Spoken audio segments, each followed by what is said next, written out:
to another episode of the Modern Manifestation Podcast. I'm your host, Bree Brown, a lettuce-hating, wine-loving, curses like a sailor, recovering perfectionist. Having thrived in a male-dominated, commission-based industry, I'm passionate about helping women boldly pursue their life goals. In this space, we build confidence with our mindset, manifestation, and spirituality. I believe that your life manifests as a result of who you are, not what you do, and that your personality creates your personal reality. Join this growing community to increase your net worth by increasing your self-worth. Now let's jump into today's topic.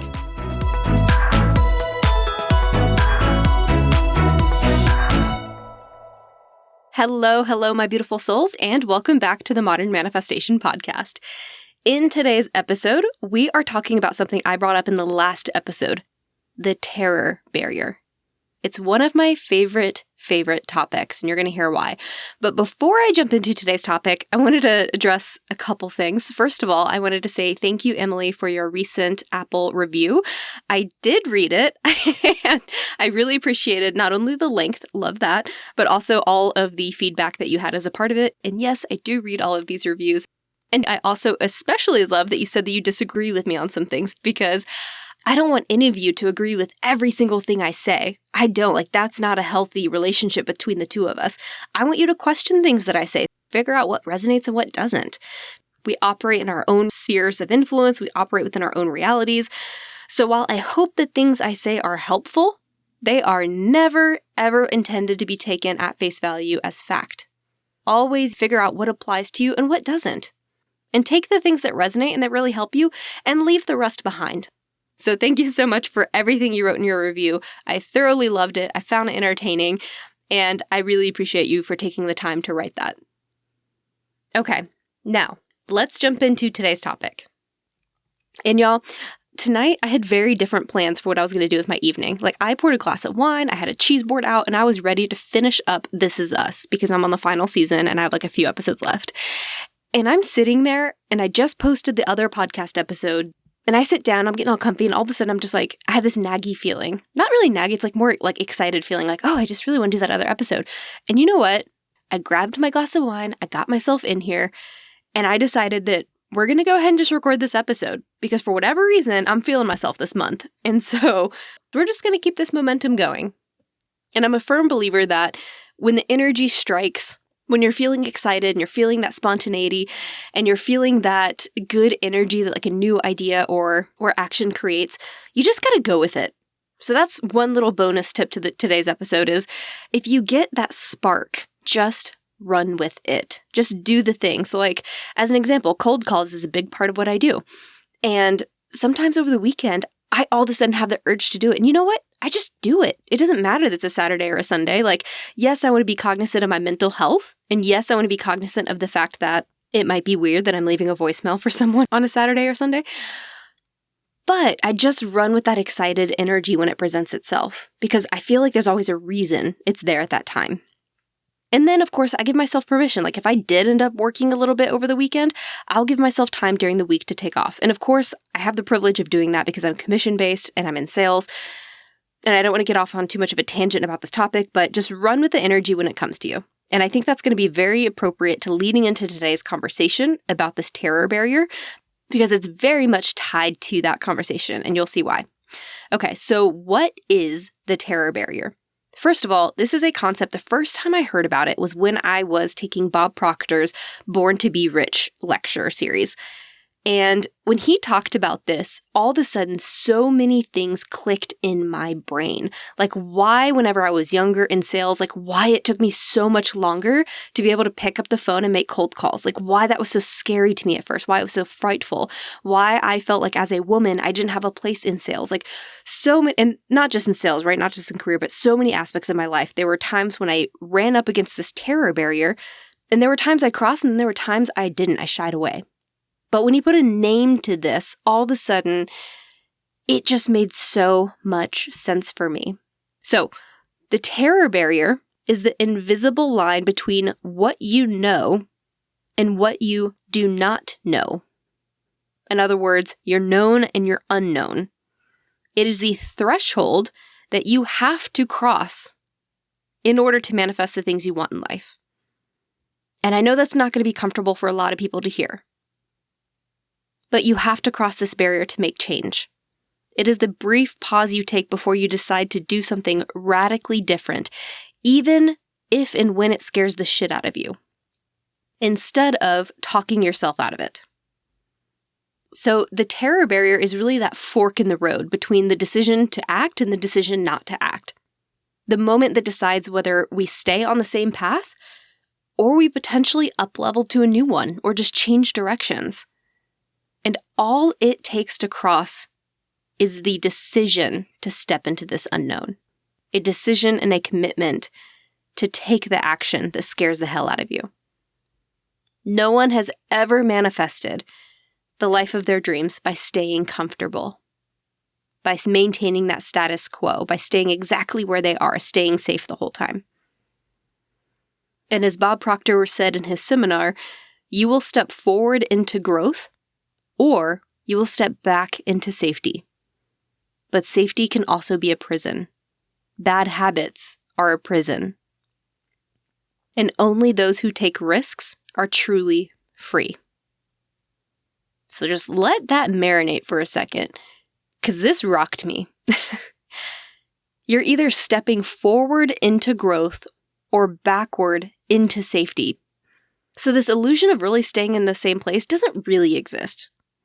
Because when you're not choosing to make change, you're just degressing. Is that right? Progressing, degressing? I don't know.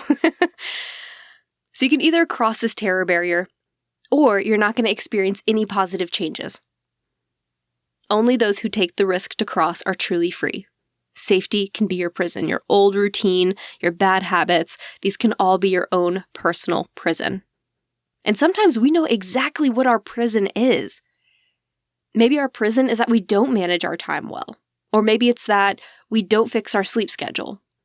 Or maybe it's that we allow ourselves to go out too much. Or maybe we don't allow ourselves to go out enough. You know what your potential prisons might be. I don't. I know I have my own that I'm working through. So just sit with that for a second. Like, what is something that you've beaten yourself up over for years, knowing that you need to do this thing, but you haven't been doing it? And you know that one thing might be the thing that makes all the difference. The decision not to is because of this barrier. So here's an example of mine.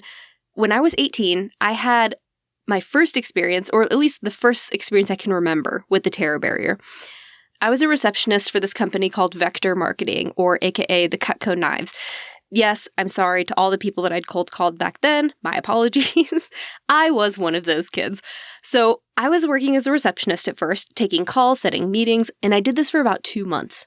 And one day, my boss called me into his office, shut the door, and said, "Hey, have a seat. We need to talk." And I was like, oh shit, like, did I do something wrong? Am I fired? Instead, he went over my numbers with me and said, "Hey, you have one of the highest conversion rates as a receptionist. And I just want to know, have you ever considered sales?" And I told him, I was like, "No, I've never considered sales. I'm just not a salesy person. That's just not something I think I would be good at." It's the vanilla blanket answer that I've even heard so many women since then say.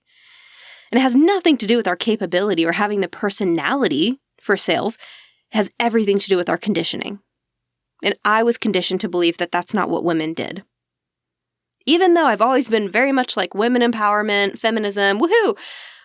For whatever reason, there was this idea in my head that I just wouldn't be good at sales. And I had no experience to back that up. And here I had all these numbers, these conversion rates as a receptionist that were great, that were higher than other people on the team. And I still didn't believe I'd be good at this thing. So anyway, he suggested that I step into sales. And of course I laughed and said no, because it just wasn't a part of my identity at that time. I didn't identify as someone that could do sales. And it was just so foreign to me. And after I told him no several times, and by the way, this is not one of those stories of like, you should keep pursuing a woman when she says no. No, like that is a totally different scenario, right? Like he knew me well enough to know that when I was saying no, I was really saying I'm not confident that I could do that. So he asked me again, but this time he presented it in a different way. So first he started by planting a seed, and he told me that only someone who was capable of sales could have the kind of conversion rates that I had as a receptionist. and that I was already doing a form of sales and excelling at it. I just wasn't getting paid as much as a salesperson could. I was getting paid by the hour because for me, that was comfortable. Getting salary, getting paid by the hour, that was something I knew and I could count. And so for me, that was safety, that was security, that was comfortable. So the idea of transitioning into sales, even though I was excited about it, that was my terror barrier. And so I kept telling him no. I liked knowing what I was going to make every week. I thought this was more stressful than not knowing. Even though I knew that higher risk led to higher reward, even though I knew there were people at this company making more than I was as a receptionist, probably most of the salespeople, I just figured it was something they had and that I didn't. And if I crossed that barrier, I'd be stepping into a role that couldn't guarantee weekly pay, something unknown. And I was trying to save up for college, so I was too terrified to take that risk to try. And that's why they call it the terror barrier. But here's the thing. The terror barrier isn't logical. And we always find ways to justify why we are not crossing it. And we rarely recognize it for what it is in the moment when it's presenting itself. And thankfully, this boss was as stubborn as I was. And so he called me in again, and this time he gave me the push across the terror barrier. And he told me that he would guarantee that no matter what, if I stepped into sales, he personally would guarantee my wage as a receptionist if I didn't sell anything. In other words, if I made nothing, he would guarantee that I would have gotten what I got paid previously as a receptionist for the week. If I made even, okay, he didn't owe me anything. And if I made way more, then I lost nothing anyway. But I gained so much more than money. I gained confidence. So in other words, he basically gave me an offer I couldn't refuse. Like, why wouldn't you say yes to that? So I accepted his help. I accepted the offer. I crossed that barrier for the very first time, albeit with training wheels. And then also like a little motor to get me across. And if you've listened to my podcast before, then you already know that I never had to ask him to make up the difference between what I had made as a receptionist and what I had made as a sales professional. I mean, at first I did break even, and then eventually, I think it was by the third week is when I started far exceeding what I made as a receptionist. So even in my worst sales weeks, I, at a minimum, made the same, but 99% of the time made more than my best weeks as a receptionist. Because really, there was only 1 week when I didn't, or 2 weeks that I didn't. And so since then, I've crossed the terror barrier many times on my own. When deciding to backpack Europe, when deciding to change careers, hell, even starting this podcast, I had to cross the terror barrier because I thought, who the hell is going to want to listen to me? What do I have to provide anyone? What do I know that I can teach people? And I'm here to tell you that crossing the barrier has worked in my favor every single time. In fact, the only times in life when things didn't work out for me was when I chose safety over the fear of the unknown, when I did not cross this barrier. And I recognize that I am so extremely grateful, lucky, and privileged to have had someone believe in me so much. Like, how many people would have had someone like that in their life do that for them, step up in that way, and help them understand what they're capable of, to give them that confidence? So he helped me build a bridge for me to cross that barrier my first time around. And I believe the universe put him in my path to help me learn this lesson so that I could then share it with others and share it with you. So I hope this episode serves as your bridge or to help you build your own bridge. And that's why I started this podcast. And that's why I crossed the threshold, because to me, the passion I felt for helping other women do this is why I started this. That's what helped me cross this barrier. So as you're thinking about this terror barrier, it could apply to your career, but it could also apply to so many other things. So how many of you might have stayed in a relationship because you fear what it would be like if you left? How many of you have stayed in a job that drains you because you're afraid you're not good enough for another? How many of you have had an idea that's excited you for years, whether it's a podcast, a blog, having your own store, having your own business, whatever it is, and you've never taken the first step to pursue it because you're afraid of failing? This whole episode is to make you aware, to help you start thinking about where this barrier exists in your life and where you're crossing it and where you're not. And the terror barrier works like this. Let's say you've received a new idea like changing your job, and you're really excited about that idea for a moment, but then this barrier presents itself. And even though you were excited initially, you're not sure what's on the other side of that decision. So all of your old programming and your beliefs creep into your mind in an attempt to convince you why maintaining the status quo is more logical.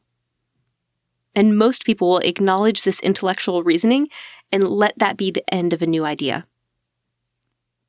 I'll be the first to admit, I can't tell you how many hundreds of ideas that I've killed, even though they excited me a lot at first. It's like my ego perked its nasty head up when it saw an opportunity for change, and it was like, get that shit out of here, bring out that barrier. Those who are courageous enough to cross this barrier will follow that initial excitement at all costs.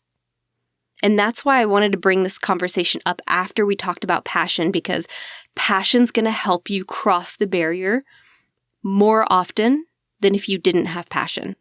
Like 90% of the time, if you're driven and you're trying to manifest through passion, it's going to help you cross that barrier, because passion is powerful and it will get you to do the things that you don't want to do, because your passion will help you see the bigger picture. And your passion's also a big part of the initial excitement that you are feeling. That initial excitement when you have a new idea is kind of like your soul yelling out, hell yes. And then your mind steps in, your ego steps in, and it's all like, hold on. Let's throw up the red flags here. We're not sure about this. It sounds scary. Let's throw in some logic here to reel this bitch in, because we're not thrilled about the idea of change. And so then we step back, we decide to stay where we are, we tell ourselves, we convince ourselves why this actually makes more sense. And does it really? It might not. It might just be that that's the comfortable decision, and that's what your ego wants. But that's not necessarily what's best for you. So follow that initial excitement. So now that we know what this barrier is, let's talk about how to get across it. And crossing it is so damn simple. So simple that you already know how to do it. I probably don't even have to tell you, but I'm going to anyway, because it's a part of the episode and I want to be helpful. To cross the terror barrier, you have to take action. Action towards change. You have to be willing to step into the unknown. Taking that first step, no matter how small it seems. And you can make it as small as you need to. If you need micro steps, take micro steps. Just begin taking action toward that new idea, and do not stop taking action.